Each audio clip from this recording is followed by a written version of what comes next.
বন্ধুরা আজকে সকাল সকাল এসে গেছি প্রেস কনফারেন্সে। দেখা যাক আজকে দুপুরে কি মেনু আছে। তোমাদের আরও একবার স্বাগত ফুডি স্কুপের নতুন একটা এপিসোডে। চলো দেখা যাক।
ব্লগিং করে চলে এলাম ওপর থেকে জাস্ট কয়েকটা ফটো তুলে, কারণ আইটিসি সোনার রয়্যাল বেঙ্গলে এলে ওই যে আইকনিক সিঁড়িটা আছে ওতে শ্যুট না করলে কেমন লাগে। আমার বন্ধু সুরিদ আমার ফটো তুলে দিল, তো সেটা আমি তোমাকে এই ইয়ের পরে শেয়ার করে দেবো তোমাদের সাথে। এবং আসার পরে সাথে সাথে পেয়ে গেলাম এই আমাদের মিডিয়ার ফুড কুপন। এটা দিয়ে আমরা কিন্তু দুপুরের খাবারটা খেতে পারবো। চলো আজকের মেনুতে কী কী থাকছে সবটাই শেয়ার করে নেবো তোমাদের সাথে।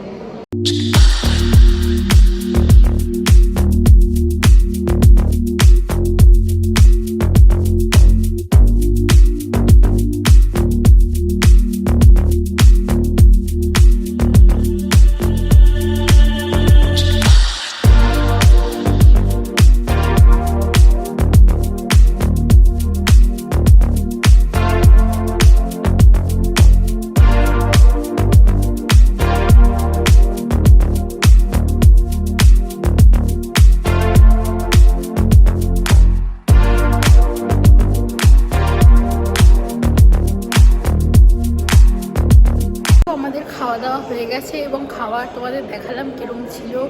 ওখানে যেহেতু আমি একটা কনফারেন্সে এসেছি ওইভাবে তো আর ফুড ব্লগিং করা যায় না, তাও তবুও বলে রাখি আইটিসি রয়্যাল বেঙ্গলের খাবার কিন্তু খুবই ভালো। আর আমি খেতে খেতে এতটা ফুডোহলিক হয়ে গেছিলাম যে মনে হচ্ছিলো খাবারটা ছাড়িই না, এত সুন্দর খেলাম। সো তোমরা যারা আসতে চাও তারা আইটিসি রয়্যাল বেঙ্গলে আসতে পারো, খুব সুন্দর খাবার দাবার এখানে। সো দেখা হচ্ছে নেক্সট ব্লগে, ততক্ষণ সাবস্ক্রাইব এবং লাইক শেয়ার করতে ভুলো না ফুড স্কুল।